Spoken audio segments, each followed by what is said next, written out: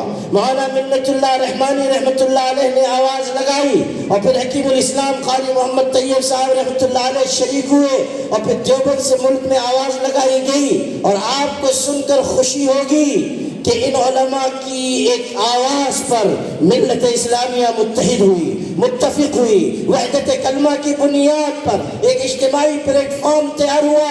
اور یوں تیار نہیں ہوا، ہمارے بڑوں کی قربانی یاد کیجیے کہ جس وقت مسلم پرسنل لاء کنونشن بمبئی میں ہونے والا تھا، اس زمانے کے اہل سنت والجماعت عالم مولانا برہان الحق رضوی کو خط لکھا گیا جو مولانا احمد رضا خان کے خلیفہ اور شاگرد تھے کہ آپ اس مجلس میں آئیں، مسلم پرسنل لاء کنونشن میں شریک ہو۔ انہوں نے جواب نہیں دیا، پھر جواب نہیں دیا، ان کو شرح صدر نہیں تھا۔ بالآخر حکیم الاسلام مولانا قاری محمد طیب صاحب اور امیر شریعت مولانا منت اللہ رحمانی صاحب سفر کر کے گئے، ان کی مجلس میں شریک ہوئے، جہاں جوتے چپل اتارے جاتے ہیں وہاں بیٹھے۔ جب مجلس کے بعد ملاقات ہوئی، انہوں نے پوچھا آپ کون لوگ ہیں؟ شکل سے جانتے نہیں تھے، تو انہوں نے کہا میں محمد طیب ہوں، دیوبند سے آیا ہوں۔ یہ مولانا منت اللہ رحمانی ہے، خانقاہ رحمانی منگیر سے آئے ہیں۔ انہوں نے کہا کیسے آنا ہوا؟ تو قاری طیب صاحب نے اپنی ٹوپی اتار کر ان کے قدموں میں ڈال دیا اور کہا کہ میں اس ملک میں تحفظ شریعت کی بھیک مانگنے کے لیے آیا ہوں۔ نعرہ تکبیر، نعرہ تکبیر، مسلم پرسنل لاء بورڈ، تحفظ ختم نبوت، علماء دیوبند۔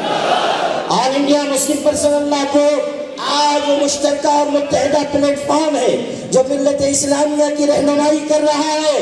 اور آپ کو یاد رکھنا چاہیے کہ یہ وہ قیادت ہے جس کو نہ خریدا جا سکتا ہے نہ جس کو دبایا جا سکتا ہے۔ ایسی کوششیں کی گئی کہ مسلم پرسنل لاء بورڈ کے اندر انتشار پیدا کیا جائے، مسلک کے نام پر دوریاں پیدا کی جائیں، لیکن اس کے بانیوں کا خلوص ہے کہ آج بھی یہ کارواں متحد و متفق ہے اور انشاءاللہ متحد رہے گا، اور حکومت کی آنکھ میں آنکھ ڈال کر یہ کہے گا کہ وہ تحفظ اوقاف کے سلسلے میں آخری دم تک ہم کوشش کرتے رہیں گے۔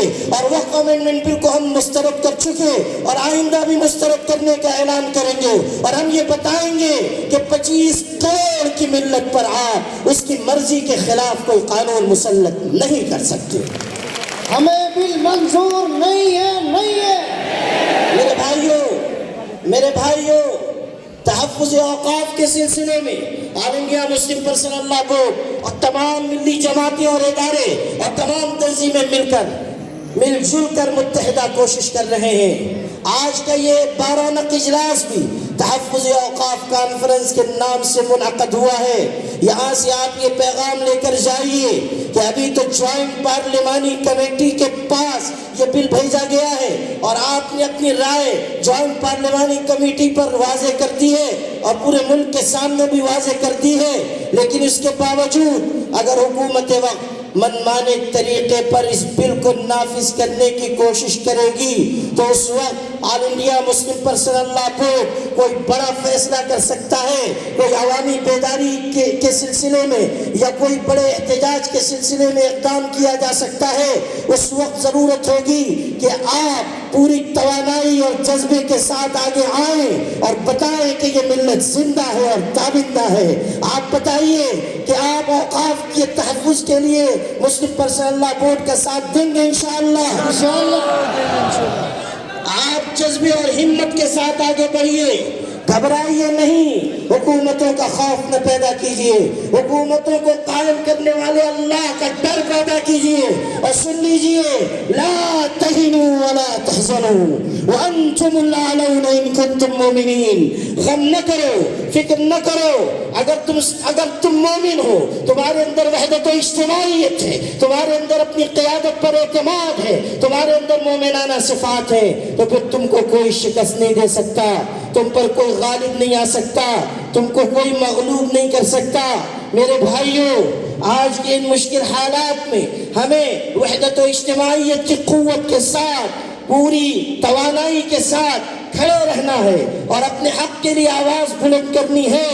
مظالم آتے ہیں، مصائب آتے ہیں، پریشانیاں آتی ہیں، مشکلات آتی ہیں، لیکن ہمیں مشکلات سے پنجہ آزمائی کا ہنر سیکھنا چاہیے اور ہمیں بتانا چاہیے کہ ہم اللہ کی لازوال طاقت پر یقین رکھنے والے ہیں. اگر تمہارے پاس حکومت ہے تو ہمارے پاس ایمان کی قوت ہے. اگر تمہارے پاس سپاہ کی طاقت ہے تو ہمارے پاس محمد رسول اللہ کی غلامی کا سرمایہ ہے. نعرہ تکبیر، نعرہ تکبیر. مولانا محمد عمرین صاحب، آل انڈیا مسلم پرسنل لا بورڈ، یووا سیوا سمیتی. میرے بھائیوں، مار کے کبھی بھی ہتھیار سے نہیں جیتے جاتے، مار کے ہمیشہ عزم، حوصلے اور جذبہ و جنون سے جیتے جاتے ہیں. آپ کے اندر ایک حوصلہ اور جذبہ رہے کہ ہمیں اپنے دین و شریعت کے ساتھ اس ملک میں رہنا ہے، سب کو ساتھ لے کر چلنا ہے، فرقہ پرستی کے خلاف آواز بلند کرنی ہے، ظالموں کو آئینہ دکھانا ہے، فرقہ پرستی کی راہ کی رکاوٹ بن جانا ہے اور بتا دینا ہے کہ اس راہ میں اگر مشکلات آئیں ہم جھیلنے کے لیے تیار ہیں. ہم ایمان کا سرمایہ رکھنے والی قوم ہے.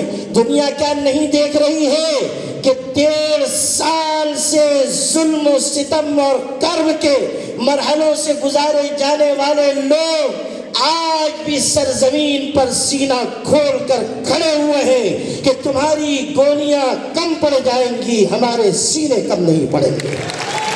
نعرہ تکبیر.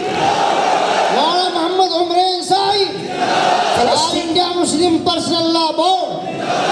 فلسطین کے مسلمان جس عزم و عزیمت کے ساتھ ساری دنیا کی ظالم و جابر طاقتوں کو آئینہ دکھا رہے ہیں، وہ یہ بتانے کے لیے کافی ہے کہ تم ہماری عمارتوں کو گرا سکتے ہو، ہمارے ایمان و یقین کو شکست نہیں دے سکتے. تم ہمیں قتل کر سکتے ہو لیکن تم ہمارے دل سے توحید کی دولت چھین نہیں سکتے. جہاں کے بچے یہ کہتے ہو کہ ماں باپ چلے گئے، بھائی بہن چلے گئے، گھر گر گیا، رشتہ دار رخصت ہو گئے، کنبہ بکھر گیا، خاندان مٹ گیا، ہمیں کوئی غم نہیں. پوچھنے والے پوچھتے ہیں تم دنیا میں تنہا رہ گئے، کیسے جی سکو گے؟ تو وہ بچہ پکار کر کہتا ہے حسبنا اللہ و نعم الوکیل، اللہ ہمارے لیے کافی ہے اور وہ بہترین کارساز ہے. کوئی دوسری مثال اس ایمانی جذبے کی کہ صنف نازک ایک ماں خاتون اپنی گود میں اپنے خون میں نہائے ہوئے بچے کی لاش لے کر بیٹھی ہوئی ہے، اس کے پہلو میں شوہر کی خون میں نہائی ہوئی لاش ہے. شوہر بھی رخصت، بیٹا بھی رخصت. توجہ زوجہا وابنہا اپنے شوہر کو بھی اپنی اولاد کو بھی الوداع کہہ رہی ہے، اس شان کے ساتھ کہ آسمان کی طرف نگاہ اٹھا کر دیکھتی ہے اور کہتی ہے اللہ میں اس پر بھی تیری تقدیر کے فیصلے سے راضی ہوں۔ یہ ہے ایمان کی قوت، یہ ہے یقین کی قوت۔ شہادت مطلوب و مقصود مومن، نہ مال غنیمت نہ کشور کشائی، یہ غازی یہ تیرے پراسرار بندے جنہیں تو نے بخشا ہے ذوق خدائی، دو نیم ان کی ٹھوکر سے صحرا و دریا، پہاڑ ان کی ہیبت سے سمٹ کر ہرائی۔ یہ ہے وہ مسلمان جن کے بارے میں اعلان ہوا وَكَأَيٍّ مِّن نَبِيٍّ قَاتَلَ مَعَهُ رِبِّيُّونَ كَثِيرٌ فَمَا وَهَنُوا لِمَا أَصَابَهُمْ فِي سَبِيلِ اللَّهِ وَمَا ضَعُفُوا وَمَا اسْتَكَانُوا وَاللَّهُ يُحِبُّ الصَّابِرِينَ۔ اللہ جم جانے والوں کو پسند کرتا ہے، اللہ مشکلات سے پنجہ آزمائی کرنے والوں کو پسند کرتا ہے، اللہ اپنے حقوق کی بازیابی کی جد و جہد کرنے والوں کو پسند کرتا ہے۔ بزدل اللہ کو پسند نہیں، اپنے پالے بدلنے والے اللہ کو پسند نہیں، ملت سے غداری کرنے والے اللہ کو پسند نہیں، مصلحت کے نام پر غلاف اوڑھ کر خوابگاہوں میں چلے جانے والے اللہ کو پسند نہیں۔ وہ ملت کے بھی مجرم ہے اور خدا کے بھی مجرم ہے، وہ ملت کی نگاہ میں بھی ناپسندیدہ ہے، اللہ کی نگاہ میں بھی ناپسندیدہ ہے۔ ہمیں تو ان مشکل حالات میں پوری توانائی اور حوصلے کے ساتھ اور وحدت کے ساتھ آگے بڑھنا چاہیے اور اللہ پر یقین رکھنا چاہیے اور یہ سمجھ لینا چاہیے کہ یہ اجتماعی کوششیں آپ کا جوش و جذبہ رائے گا نہیں جائے گا۔ ہم کہہ سکتے ہیں نور کی یہ کرن ظلمات پہ بھاری ہوگی، رات تمہاری ہے تو کیا صبح ہماری ہوگی، رات تمہاری ہے تو کیا صبح ہماری ہوگی انشاءاللہ۔ حضرات گرام قدر، آپ کی یہ ذمہ داری بھی ہے کہ ایک طرف جہاں آپ حکومت کو پیغام دیں، وہیں حکومت کی حلیف پارٹیوں کو بھی آپ بتائیں کہ آپ کا کردار وقف امینڈمنٹ بل کے سلسلے میں کیا ہونا چاہیے۔ نتیش کمار ہو یا نائیڈو ہو، ان کو آپ کو ملت اسلامیہ کو بتانا ہوگا کہ آپ اگر ہمارے ووٹوں کی وجہ سے اقتدار کی کرسی تک پہنچ سکتے ہیں تو آپ نے اگر مشکل وقت میں ہمارا ساتھ نہ دیا تو ہم وہ ہیں کہ ہم جائیں گے نہیں، آپ کو بھی ساتھ لے کر چلے جائیں گے۔ ماشاءاللہ، اتنا ہلکا پھلکا مت سمجھیے۔ ابھی ہمارے جناب محمد ادیب صاحب نے یہاں بڑی دردمندانہ تقریر کی اور یہ بتایا کہ ایک فارمولے کے ساتھ وزیر اعظم آئے تھے کہ مسلمانوں کو کاٹ کر الیکشن جیت کر بتائیں، ایک مرحلے میں وہ کامیاب ہوئے، لیکن کیا یہ سچائی نہیں ہے کہ جب آپ نے اپنی طاقت اور وحدت کو پھر مجتمع کیا تو اس وقت پورے ملک کی سیاسی پارٹیوں کو آپ کے سیاسی وزن کا پتہ چل گیا اور وہ یہ مجبور ہے اس پر کہ کسی طرح آپ کو رجھانے کی کوشش کریں، آپ کو لبھانے کی کوشش کریں۔ اس لیے ان پارٹیوں سے بھی ہمیں صاف صاف بات کرنی چاہیے اور ان تک پیغام پہنچانا چاہیے۔ All India Muslim Personal Law Board مختلف مرحلوں میں کوششیں کر رہا ہے۔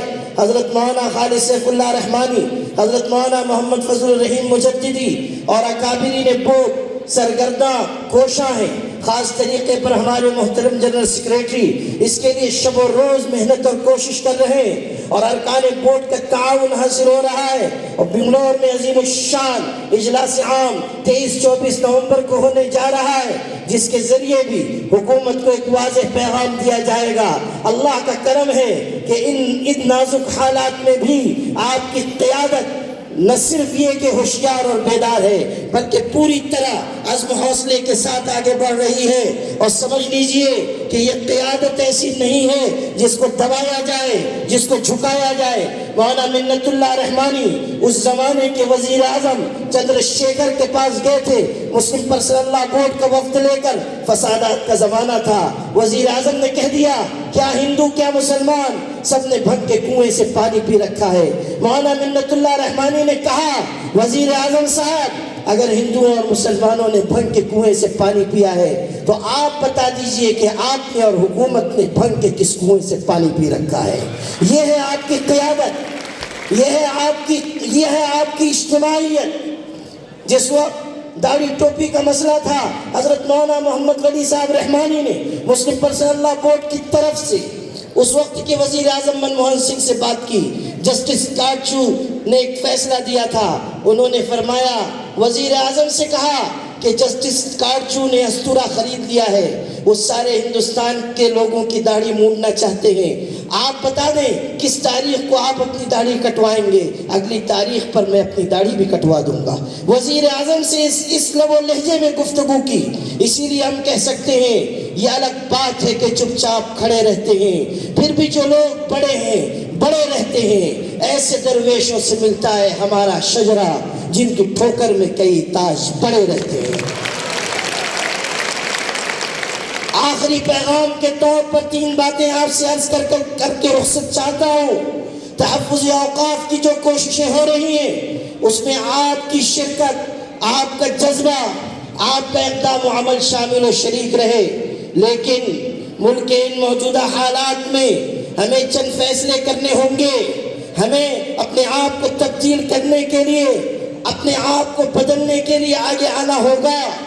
آپ اس حقیقت کو سمجھ لیجئے کہ ہم اس حکومت کے غلام نہیں ہیں جو دہلی میں قائم ہے، ہم اس سرکار کے غلام ہیں جو مدینہ منورہ میں روضہ اطہر کے سائے میں آرام فرما رہے ہیں۔ ہمیں ان سے لازوال وفاداری کے راستے پر چلنا ہوگا۔ دنیا یہ سمجھتی ہے کہ اقتدار میں کامیابی ہے، ہم یہ سمجھتے ہیں کہ محمد رسول اللہ کی غلامی میں کامیابی ہے۔ تیری معراج کہ تو لوح قلم تک پہنچا، میری معراج کہ میں تیرے قدم تک پہنچا۔ اس جذبے کے ساتھ آگے آئیے، حضور صلی اللہ علیہ وسلم کی سنتوں پر عمل کیجئے، ان کے پیغام کو سینے میں بسائیے۔ دوسری بات، تعلیم اور معاش کے میدان میں آگے بڑھیے۔ مسلمانوں کے لیے ضروری ہے کہ وہ تعلیم اور معاش میں ترقی کریں، آگے بڑھیں، اپنی صلاحیت کا ثبوت دیں۔ اس ملت کو اگر ہمیں آگے لے جانا ہے تو تعلیم اور معاش کے میدانوں میں ہمیں آگے بڑھنا ہوگا۔